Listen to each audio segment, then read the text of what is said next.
नमस्ते गणपतये त्वमेव प्रत्यक्षं तत्त्वमसि त्वमेव केवलं कर्तासि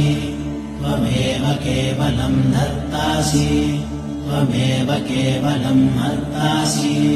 त्वमेव सर्वं खल्विदं ब्रह्मासि त्वं साक्षादात्मासि नित्यम्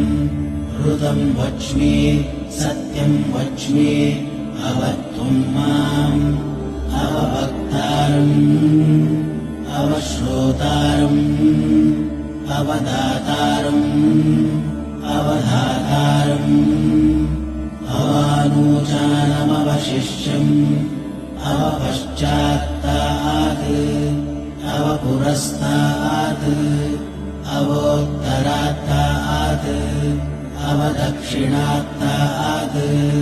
अवचोर्ध्वात्तात् अवाधरात्तात् सर्वतो